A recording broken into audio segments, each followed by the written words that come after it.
billahi minasyaitonirrajim. Bismillahirrahmanirrahim. Assalamualaikum warahmatullahi wabarakatuh.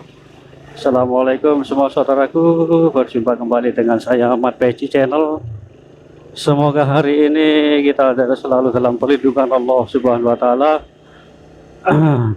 Dijauhkan dari segala mara bahaya, dari segala macam bencana, dan disehatkan selalu, sehat jasmani dan rohani, juga dilimpahkan Allah rezeki yang halal dan barokah. Amin amin ya rabbal alamin.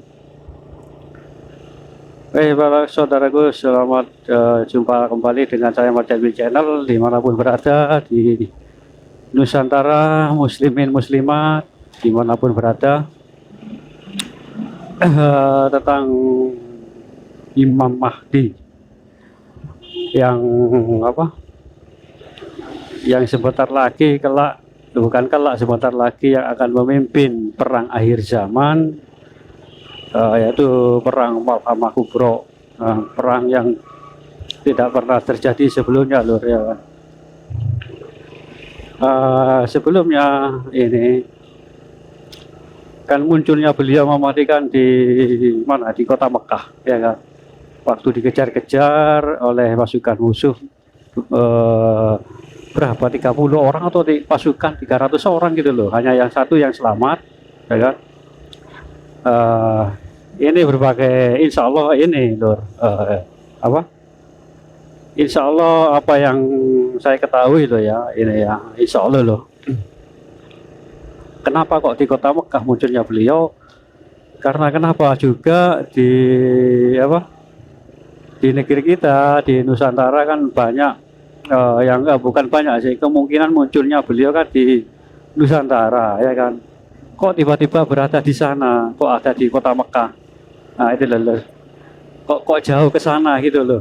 Kan ini kan menurut sabda Rasulullah Shallallahu Alaihi Wasallam, waktu beliau dikejar-kejar dan tawaf di sana dan dibaiat paksa, hingga beliau Imam Mahdi ini minta waktu satu malam dan menghadap kepada Allah tentang apa yang terjadi pada dirinya gitu loh.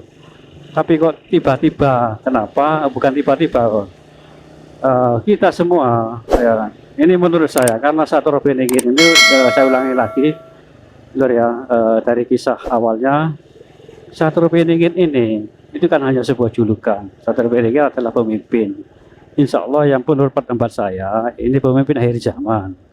Nah ini kan hanya gelar, sama juga dengan Imam Mahdi. Imam Mahdi kan juga gelar. Nah, beliau kan punya nama sendiri ya kan, nama aslinya kan seperti itu.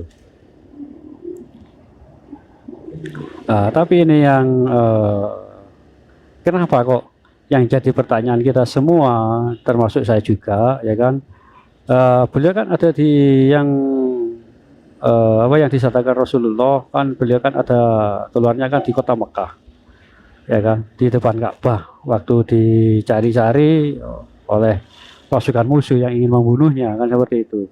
Nah, kenapa kok tiba-tiba ada di sana? Padahal kita mengira beliau kan ada di Nusantara. Nah, menurut pendapat saya, hemat saya lur ya, seperti ini, gitu loh. Insya Allah beliau ini memang ada muncul di tengah-tengah kita di Nusantara, ya kan? Kan banyak yang tidak menyukai beliau, bahkan ada mereka yang menghalangi jalan-jalan beliau ya kan. Entah itu berupa ancaman atau bahkan bisa juga diartikan dengan pembunuhan kan seperti itu. Di mana-mana, dimanapun beliau berada, beliau itu dicari gitu loh.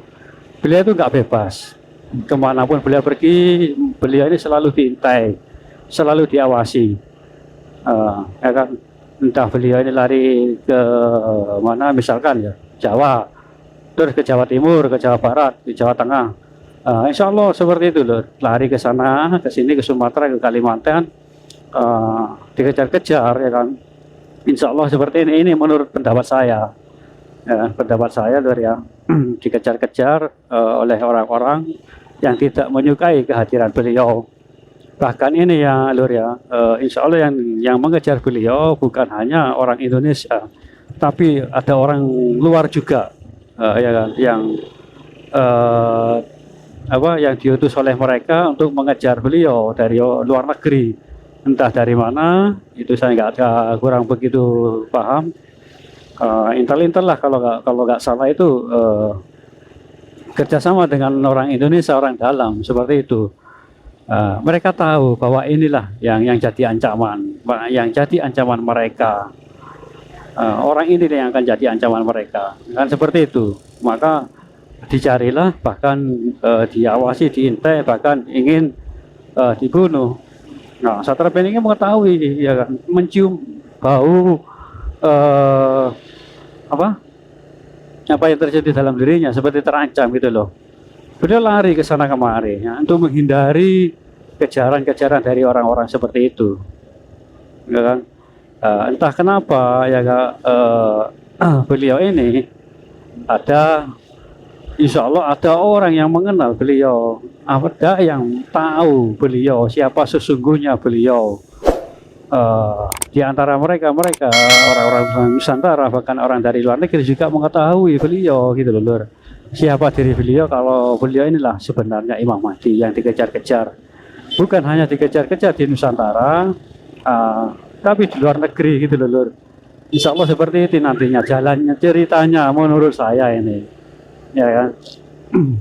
Kan dikejar ya, itu tadi ada yang mengenal beliau, siapa dirinya beliau, jati dirinya beliau, ada yang mengenali dari saudara-saudara kita yang di Nusantara. Maka oleh mereka-mereka yang mengetahui beliau ini diungsikan Lur, dipindah ke sana kemari, dan masih tetap saja terancam. Bahkan oleh orang-orang Indonesia yang mengetahui beliau ini dipindah atau katakanlah dilarikan ke luar negeri.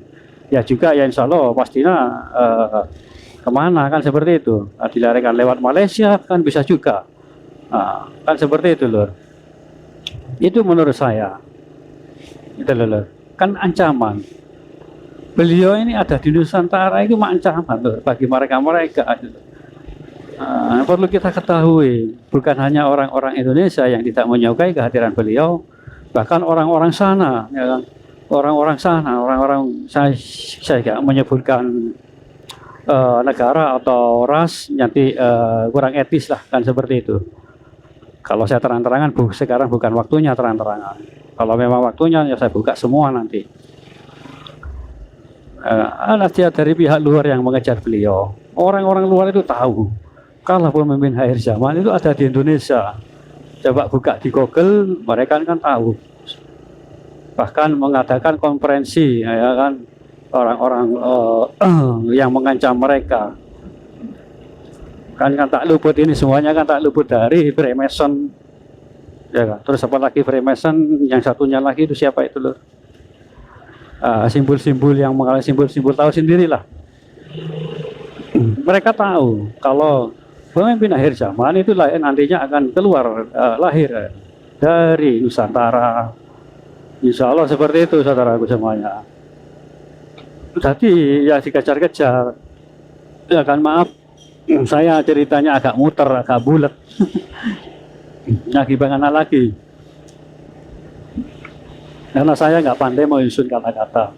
Soalnya saya langsung Lur, nggak saya rencanakan, nggak saya atur, gitu, kan? Langsung plus.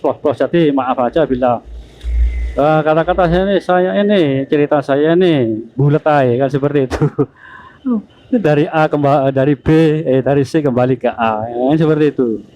Ya gimana lagi Lur, hanya itu yang saya kuasai gitu loh. Saya nggak pandai, nggak bisa mengedit-ngedit, hanya langsung cespleng wis. Karena itulah Lur, banyak mereka-mereka yang mengetahui gitu loh. Coba seluruh itu tahu kok Lur. Buka Freemason apanya satu lagi itu wis lupa kok lali ngene kira. Mengejar beliau itu loh, bahkan ada dari Nusantara ada yang mengetahui dan melindungi beliau, ya kan. Dilarikan ke sini, nah itu Lur. Tapi Lur, insya Allah besok saya lanjut kembali ceritanya bagian kedua. Maaf Lur ya, bagiannya yang kedua, insya Allah seperti itu. Ini kan beliau kan masih apa ya, dikejar-kejar dari sini, dari Nusantara, dan ada pihak luar yang ingin membantu, hal-hal seperti itu. Baik Lur, nanti kita sambung lagi Lur ya, besok insya Allah kita sambung lagi bagian kedua. Terima kasih Lur. Wassalamualaikum warahmatullahi wabarakatuh.